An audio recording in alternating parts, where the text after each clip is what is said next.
Morning students, I am Vasanthi, lecturer in chemistry, ABN and PRR College of Science, Kovur. Students ఇవాళ క్లాస్లో మనం first BSc first semester కెమిస్ట్రీలో unit 4 liquid state గురించి చూద్దామమ్మా. So liquid స్టేట్లో liquid crystals అంటే ఏంటో చూద్దాం ఫస్ట్. సో లిక్విడ్ క్రిస్టల్స్ దీన్ని మెసోమార్ఫిక్ స్టేట్ అని కూడా అంటారు. సో ఎందువల్ల దీన్ని మెసోమార్ఫిక్ స్టేట్ అంటారు? అసలు లిక్విడ్ క్రిస్టల్ అంటే ఏంటంటే liquid crystals may be considered as an intermediate state of matter between solid state and the liquid state. So ఏమంటున్నారమ్మా, it is an intermediate state of matter between solid state and the liquid state. అంటే solid స్టేట్కి liquid స్టేట్కి మధ్యలో ఉన్న intermediate స్టేట్ని liquid crystal అని చెప్పి అంటున్నారు. So దానికి కొన్ని ప్రాపర్టీస్ అనేవి ఉంటున్నాయి. సో అసలు ఫస్ట్ ఆఫ్ ఆల్ అసలు ఇది ఎక్కడి నుంచి వచ్చింది అంటే కొలెస్ట్రాల్ బెంజోయేట్ని కనుక మనం ఎగ్జాంపుల్గా తీసుకుంటే, సో కొలెస్ట్రాల్ బెంజోయేట్లో స్టార్టింగ్ అది సాలిడ్ స్టేట్లో అనేది ఉంటుంది. కొలెస్ట్రాల్ బెంజోయేట్ అనేది ఏ స్టేట్లో ఉందమ్మా స్టార్టింగ్? సో అది సాలిడ్ స్టేట్లో ఉంది. దానికి మనం టెంపరేచర్ కనుక ఇంక్రీజ్ చేస్తే 145 డిగ్రీ సెంటీగ్రేడ్కి వెళ్ళేటప్పటికి అది ఒక టర్బిడ్ లిక్విడ్ని ఫామ్ చేసింది 145 డిగ్రీ సెంటీగ్రేడ్ దగ్గర. తర్వాత మనం ఇంకా టెంపరేచర్ని కంటిన్యూ చేస్తే, ఇంకా ఇంక్రీజ్ చేస్తూ వెళ్తే ఒక సెటైన్ టెంపరేచర్ దగ్గరకు వచ్చేటప్పటికి ఆ కొలెస్ట్రాల్ బెంజోయేట్ అనేది క్లియర్ లిక్విడ్ కింద చేంజ్ అయింది. సో ఏ టెంపరేచర్ దగ్గర అంటే అది 178 డిగ్రీ సెంటీగ్రేడ్కి వచ్చేటప్పటికి సడన్గా అదేమైందంటే మొత్తం ఓవరాల్గా టర్బిడ్ లిక్విడ్ అంతా కూడా క్లియర్ లిక్విడ్ కింద చేంజ్ అయింది. సో ఈ రకంగా ఇదేమైందంటే ఇక్కడ సాలిడ్ స్టేట్కి ఈ క్లియర్ లిక్విడ్ స్టేట్కి మధ్యలో ఎగ్జిస్ట్ అయిన ఈ టర్బిడ్ లిక్విడ్ స్టేట్నే ఏమంటున్నారు అంటే లిక్విడ్ క్రిస్టల్స్ అని చెప్పి అంటున్నారు. సో ఇప్పుడు ఫస్ట్ టెంపరేచర్ ఉంది కదమ్మా, ఇందులో ఈ 145 డిగ్రీ సెంటీగ్రేడ్ని ట్రాన్సిషన్ టెంపరేచర్ అంటారు. అంటే ఏ టెంపరేచర్ దగ్గర అయితే సాలిడ్ అనేది టర్బిడ్ లిక్విడ్ కింద చేంజ్ అయిందో ఆ టెంపరేచర్ని ట్రాన్సిషన్ టెంపరేచర్ అని చెప్పి అంటారు. సో ఏ టెంపరేచర్ దగ్గర అయితే క్లియర్ లిక్విడ్ ఫామ్ అవుతుందో, టర్బిడ్ లిక్విడ్ అంతా కూడా ఎలా ఫామ్ అవుతుందమ్మా, క్లియర్ లిక్విడ్ ఫామ్ అవుతుందో ఆ పర్టికులర్ టెంపరేచర్ని ఏమంటున్నారు అంటే మెల్టింగ్ పాయింట్ అని చెప్పి అంటున్నారు. సో ఇది కొలెస్ట్రాల్ బెంజోయేట్ అనేది. సో ఇప్పుడు ఇక్కడ ఫామ్ అయిన ఈ టర్బిడ్ లిక్విడ్ అనేది క్లియర్ లిక్విడ్తో కంపేర్ చేస్తే డిఫరెంట్ బిహేవియర్ అనేది చూపిస్తుంది. అంటే క్లియర్ లిక్విడ్స్కి అండ్ టర్బిడ్ లిక్విడ్స్కి మధ్యన డిఫరెంట్ బిహేవియర్ అనేది ఉంటుందన్నమాట. సో నార్మల్గా చూస్తే కనుక ఈ టర్బిడ్ ఆర్ ట్రాన్స్లూసెంట్ లిక్విడ్స్ అనేవి ఎనైసోట్రోపిక్ అనమాట. So what is meant by anisotropic? So anisotropic అంటే ఏంటంటే they show different magnitudes of the optical, electrical and magnetic properties in different directions. So different డైరెక్షన్స్లో అవి ఏమవుతున్నాయంటే డిఫరెంట్ ప్రాపర్టీస్ని చూపిస్తున్నాయి. సో ఏంటో properties అంటే ఆప్టికల్ ప్రాపర్టీ ఒక్కో డైరెక్షన్లో ఒక రకంగా ఉంటుంది. అదేవిధంగా ఎలక్ట్రికల్ ప్రాపర్టీ కానీ, మ్యాగ్నెటిక్ ప్రాపర్టీ కానీ, మెకానికల్ ప్రాపర్టీస్ కానీ ఈ ప్రాపర్టీస్ని తీసుకుంటే కనుక డిఫరెంట్ డైరెక్షన్స్లో డిఫరెంట్ మ్యాగ్నిట్యూడ్స్ అనేవి ఉండడం జరుగుతుంది. సో ఇలా ఉంటే కనుక అలాంటి ప్రాపర్టీని ఏమంటారంటే ఎనైసోట్రోపిక్ ప్రాపర్టీ అని చెప్పి అంటారు. సో నార్మల్గా చూస్తే కనుక the true liquids are isotropic. True liquids అన్నీ కూడా ఏమవుతున్నాయంటే ఐసోట్రోపిక్ అవుతున్నాయి. అంటే ఏ డైరెక్షన్లో చూసినా కూడా మొత్తం అన్నిటికీ కూడా సేమ్ వాల్యూ ఉంటుంది. అంటే optical, electrical and magnetic and mechanical properties have same value in all directions. So A direction చూసినా కూడా వాటన్నిటికీ కూడా సేమ్ వాల్యూ అనేది ఉంటుంది. అదే ఎనైసోట్రోపిక్ అయితే కనుక డిఫరెంట్ డైరెక్షన్స్లో డిఫరెంట్ వాల్యూస్ అనేవి ఉంటాయి. సో ట్రాన్స్లూసెంట్ లిక్విడ్స్ అనేవి అంటే టర్బిడ్ లిక్విడ్స్ అనేవి అనైసోట్రోపిక్ అవుతున్నాయి. అదేవిధంగా ట్రూ లిక్విడ్స్ అనేవి ఐసోట్రోపిక్ అవుతున్నాయి. Since anisotropic properties are characteristics of crystalline solids, the turbid liquids which are also anisotropic are commonly called liquid crystals. నార్మల్గా ఎనైసోట్రోపిక్ ప్రాపర్టీ అనేవి crystalline సాలిడ్సే చూపిస్తాయి. ఇక్కడ టర్బిడ్ లిక్విడ్స్ కూడా మనకి ఎనైసోట్రోపిక్ ప్రాపర్టీస్ చూపిస్తున్నాయి కాబట్టి వీటిని కామన్గా ఏమంటున్నారు అంటే లిక్విడ్ క్రిస్టల్స్ అని చెప్పి అంటున్నారు. Some other terms suggested for turbid liquid అవే ఏంటంటే క్రిస్టలిన్ లిక్విడ్ అని కానీ, ఎనైసోట్రోపిక్ లిక్విడ్స్ అని కానీ, లేదా మెసోమార్ఫిక్ స్టేట్ అని కానీ అంటారంట. సో ఈ క్రిస్టలిన్ లిక్విడ్స్ని అదే లిక్విడ్ క్రిస్టల్స్ని ఇంకేమంటున్నారమ్మా, క్రిస్టలిన్ లిక్విడ్ అని కానీ, లేదా అనైసోట్రోపిక్ లిక్విడ్స్ అని కానీ, లేదా మెసోమార్ఫిక్ స్టేట్, లేదా మెసోఫార్మ్ ఆర్ మెసోఫేజ్ అని చెప్పి కూడా అంటారు. సో ఇక్కడ మెసోమార్ఫిక్ స్టేట్ అంటే మీనింగ్ ఏంటంటే గ్రీక్ వర్డ్లో మీనింగ్ ఇంటర్మీడియట్ ఫామ్ అని చెప్పి అర్థం.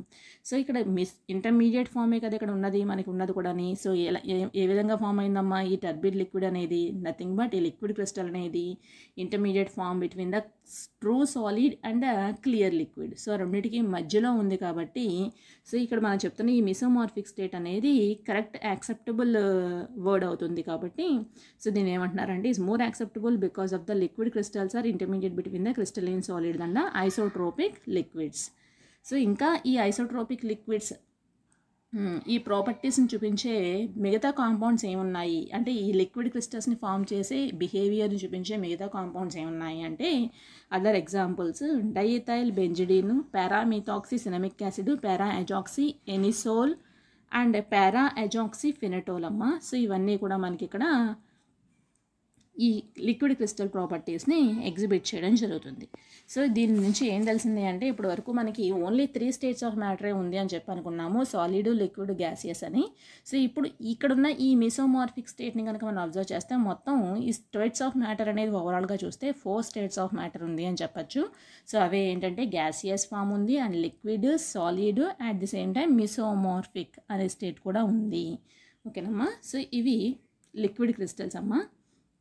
Next one classification of liquid crystals. So ఇప్పుడు క్లాసిఫికేషన్ ఆఫ్ లిక్విడ్ క్రిస్టల్స్ దేన్ని బేస్ చేసుకుని క్లాసిఫై చేశారు అంటే మాలిక్యులర్ అరేంజ్మెంట్ని బేస్ చేసుకుని లిక్విడ్ క్రిస్టల్స్ని ఫర్దర్గా 3 టైప్స్గా క్లాసిఫై చేశారు. ఏంటా 3 టైప్స్ అంటే smectic liquid crystals, nematic liquid crystals and cholesteric liquid crystals. So దేన్ని బేస్ చేసుకుని క్లాసిఫై చేశారమ్మా దీన్ని? మాలిక్యులర్ అరేంజ్మెంట్ని బేస్ చేసుకుని ఇక్కడున్న ఈ లిక్విడ్ క్రిస్టల్స్ని ఫర్దర్గా 3 టైప్స్గా డివైడ్ చేశారు. ఏంటా 3 టైప్స్ అంటే smectic liquid crystals, nematic liquid crystals and cholesteric liquid crystals. So first classification is smectic liquid crystals అమ్మ. సో ఇక్కడ here smectic means in Greek soap like అని మీనింగ్ వస్తుంది. సో ఇక్కడ సోప్ లైక్ అంటే soaps అన్నీ కూడా high temperature దగ్గర మనకి ఈ స్మెక్టిక్ లిక్విడ్ క్రిస్టల్స్ లాగా బిహేవ్ చేస్తూ ఉంటాయి. సో అవి అసలు ఎలా ఫామ్ అయినాయి అంటే స్మెక్టిక్ లిక్విడ్ క్రిస్టల్స్ అనేవి are formed by certain molecules with chemically dissimilar parts. So నార్మల్గా the chemically similar parts attract each other to form parallel layers aligned in one direction. So ఇక్కడ చూస్తే కనుక ఇవి ప్యారలల్గానే అరేంజ్ అయి ఉన్నాయి. Molecules are parallel to each other and are arranged in layers అనమాట. So smectic liquid crystals అనేవి ఎలా ఉన్నాయమ్మా? Arranged in layers. And this state is exhibited by common soap at high temperature. So common soap high temperature దగ్గర ఈ రకంగా మనకి exhibit చేయడం జరుగుతుంది. Smectic liquid crystals do not flow as normal liquids. So ఇవి నార్మల్ లిక్విడ్స్ లాగా flow అవ్వవు అనమాట. సో ద ఫ్లో అనేది ఏ రకంగా ఉంటుందంటే నాన్ న్యూటోనియన్. సో ఇక్కడ నాన్ న్యూటోనియన్ అంటే మీనింగ్ ఏంటంటే distribution of velocity in different layers is different. అంటే వెలాసిటీ అనేది ఒక్కొక్క లేయర్లో ఒక్కో రకంగా ఉంటుంది. అదే నార్మల్గా ట్రూ లిక్విడ్స్ కనుక తీసుకుంటే అది న్యూటోనియన్ మేనర్లో ఉంటుంది. సో ఇక్కడ స్మెక్టిక్ లిక్విడ్ క్రిస్టల్స్ మాత్రం మనకి ఏ రకంగా ఉంటున్నాయమ్మా? నాన్ న్యూటోనియన్ మేనర్లో ఉండడం జరుగుతుంది. అంటే సో ఏ రకంగా ఉంటున్నాయి? ఒక్కొక్క లేయర్లో ఒక్కొక్క రకమైనటువంటి వెలాసిటీ అనేది ఉంటుందన్నమాట. డిఫరెంట్ వెలాసిటీ అనేది ఉంటుంది. సో ఇక్కడ చూడండి స్మెక్టిక్ లిక్విడ్ క్రిస్టల్స్ అరేంజ్మెంట్ అనేది చూస్తే కనుక లేయర్స్లా ఉన్నాయి. అన్నీ కూడా ఇదే డైరెక్షన్లో ప్యారలల్గా అరేంజ్ అయి ఉన్నాయి. సో ఈ రకంగా అరేంజ్ అయి ఉన్నాయి. అందువల్ల వీటిని ఏమంటున్నారంటే స్మెక్టిక్ లిక్విడ్ క్రిస్టల్స్ అని చెప్పి అన్నారు. సో ఇవన్నీ కూడా uniaxial and are not affected by magnetic field. So magnetic ఫీల్డ్లో ప్లేస్ చేయడం వల్ల కానీ సో వీటి యొక్క బిహేవియర్ అనేది ఏ రకంగానూ చేంజ్ అవుతుంది అనమాట. So not affected by magnetic field. So smectic liquid crystals form చేసే అదర్ ఎగ్జాంపుల్స్ ఏమైనా ఉన్నాయి అంటే ఇథైల్ పారాజాక్సీ బెంజీన్ ఒకటి, ethyl para azoxy cinnamate and n octyl para azoxy cinnamate. So ఈ 3 కూడా మనకి స్మెక్టిక్ లిక్విడ్ క్రిస్టల్స్ని ఫామ్ చేస్తాయి అన్నమాట. So next classification nematic liquid crystals. So క్లాసిఫికేషన్లో ఫస్ట్ వన్ ఏమో smectic liquid crystals, second one ఏమో నెమెటిక్ లిక్విడ్ క్రిస్టల్స్. సో ఇక్కడ నెమెటిక్ మీన్స్ ఇక్కడ ఎలా ఉంటుందంటే thread under the microscope. So ఇవి ఎలా ఉంటాయంటే థ్రెడ్ లైక్ స్ట్రక్చర్ని కలిగి ఉంటాయి నెమెటిక్ లిక్విడ్ క్రిస్టల్స్ అంటే. So these liquid crystals appear like thread under A microscope. So ఇవి కూడా మనకి ఏ రకంగా అరేంజ్ అయి ఉన్నాయంటే ప్యారలల్గానే అరేంజ్ అయి ఉన్నాయి. కాకపోతే ఇవి ఏంటంటే నాట్ ఫార్మ్ ద లేయర్స్ అనమాట. They are not arranged in layers. So ఇవన్నీ కూడా ఏ రకంగా ఉన్నాయమ్మా? ఇక్కడ స్ట్రక్చర్ కనుక మనం అబ్జర్వ్ చేస్తే ఇవన్నీ కూడా ఈ డైరెక్షన్లో ప్యారలల్గానే ఉన్నాయి. కాకపోతే లేయర్స్ కింద లేవు. అదే స్మెక్టిక్ లిక్విడ్ క్రిస్టల్స్ కనుక మనం చూస్తే ఇవి ఎలా ఉన్నాయంటే ఇక్కడ క్లియర్గా లేయర్స్ కింద మనకి కనిపిస్తున్నాయి. అదే నెమెటిక్ లిక్విడ్ క్రిస్టల్స్ అయితే కనుక ఇవి ప్యారలల్గానే అరేంజ్ అయి ఉన్నాయి, కానీ ఇందులో ఉన్నవి మాత్రం లేయర్స్ కింద లేవన్నమాట. ఓకేనా, but these are not arranged in layers. So molecules are parallel to each other. These crystals flow like normal liquids. Their flow is Newtonian. So ఎలా ఫ్లో అవుతున్నాయి అంటే న్యూటోనియన్ మేనర్లో ఫ్లో అవుతున్నాయి. అంటే అన్ని డైరెక్షన్స్లోని ఎలా ఉంటాయంటే సేమ్ వెలాసిటీతో ఉంటాయి. అన్ని లేయర్స్ కూడా సేమ్ వెలాసిటీతో డిస్ట్రిబ్యూషన్ అనేది ఉంటుంది. సో అలా ఉంటే కనుక దాన్ని న్యూటోనియన్ మేనర్ అని చెప్పి అంటారు. Nematic liquid crystals are affected by magnetic field. అదే స్మెక్టిక్ లిక్విడ్ క్రిస్టల్స్ అయితే కనుక not affected by the magnetic field. అదే నెమెటిక్ లిక్విడ్ క్రిస్టల్స్ అయితే కనుక ఎఫెక్టెడ్ బై మ్యాగ్నెటిక్ ఫీల్డ్. అంటే they appear as a clear liquid when these are viewed in the direction of magnetic field. So magnetic field డైరెక్షన్లో మనం observe చేస్తే కనుక ఇవి ఎలా కనిపిస్తున్నాయమ్మా, క్లియర్ లిక్విడ్ కింద ఉంటున్నాయి. However when magnetic field is cut off the liquid crystals again appear turbid. So magnetic ఫీల్డ్లో ప్లేస్ చేసినప్పుడేమో మనకి ఎలా కనిపిస్తున్నాయి అంటే క్లియర్ లిక్విడ్ కింద ఉన్నాయి. సో మ్యాగ్నెటిక్ ఫీల్డ్ని మనం ఆఫ్ చేసిన తర్వాత చూస్తే కనుక అవి ఎలా కనిపిస్తున్నాయి అంటే టర్బిడ్ లిక్విడ్ కింద కనిపిస్తున్నాయి. సో అంటే they are affected by the magnetic field. The nematic state is less ordered than smectic state. In compounds where both states exist, smectic state occurs at lower temperature. So lower temperature దగ్గర చూస్తే కనుక స్మెక్టిక్ స్టేట్లో ఉండి and temperature race చేసిన తర్వాత ఎలా change అవుతున్నాయంటే high temperature దగ్గరికి వెళ్ళేటప్పటికి హీట్ చేస్తే నెమెటిక్ లిక్విడ్ క్రిస్టల్స్ కింద చేంజ్ అవుతున్నాయి. సో నెమెటిక్ లిక్విడ్ క్రిస్టల్స్కి ఎగ్జాంపుల్స్ చూస్తే డైబెంజల్ బెంజిన్. వన్ సెకండ్ అమ్మా, dibenzal benzine is the one of the example. Benzidine, dibenzal benzidine అమ్మ. And next paramethoxy cinnamic acid, para azoxy anisole and para azoxy phenetole. So these are the examples of nematic liquid crystals అమ్మ. Next one cholesteric liquid crystals. So liquid crystal క్లాసిఫికేషన్లో first one ఏమో smectic liquid crystals, అవేమో soap like స్ట్రక్చర్ని కలిగి ఉంటున్నాయి.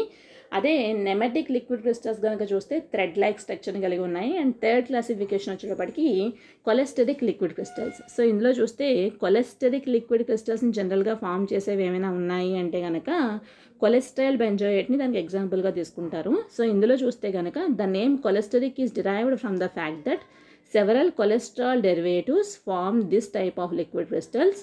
So ఏమవుతున్నాయమ్మా, cholesterol derivatives అనేవి ఇలాంటి liquid క్రిస్టల్స్ని ఫామ్ చేస్తున్నాయి. ఇక్కడ cholesterol derivatives, not cholesterol it self.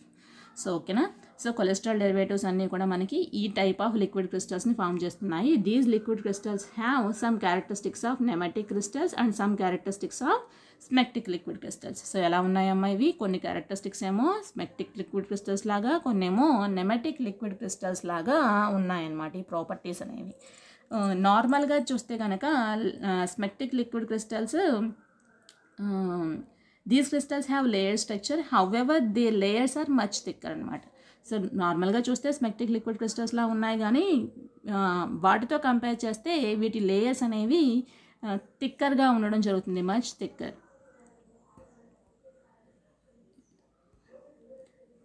Like spectic crystals, these crystals have layer structure, however these layers are much thicker. So ఇవి ఈ రకంగా ఉండడం జరుగుతుందమ్మా. And they show strong colour effects in polarised light. Polarised light ద్వారా ఇవి strong colour effects అనేవి చూపించడం జరుగుతుంది.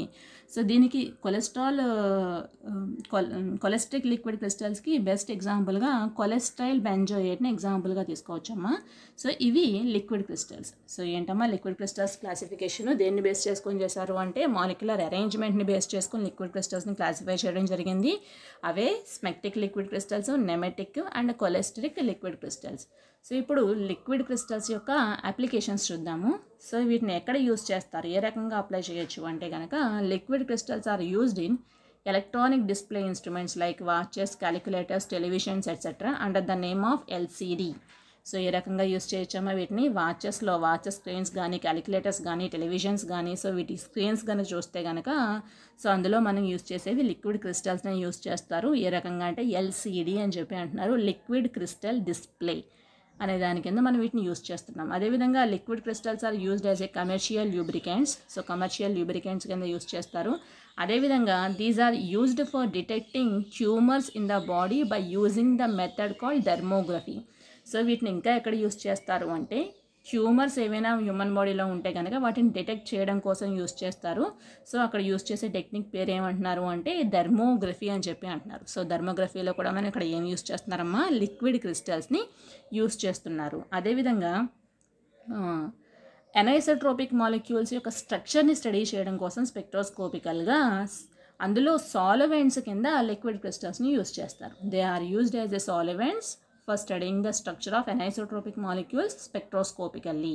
అండ్ ఇంకా ఎక్కడ యూజ్ చేస్తున్నారు అంటే they are used in gas liquid chromatography because they mechanical and electrical properties are lie between crystalline solid and isotropic liquids. So ఇంకెక్కడ యూజ్ చేస్తున్నారమ్మా, గ్యాస్ లిక్విడ్ క్రోమటోగ్రఫీలో కూడా సో వాటిని స్టడీ చేయడం కోసం మనకి ఇక్కడ ఏం యూజ్ చేస్తున్నారంటే లిక్విడ్ క్రిస్టల్స్ని యూజ్ చేస్తున్నారు. So these are the applications of liquid crystals అమ్మా.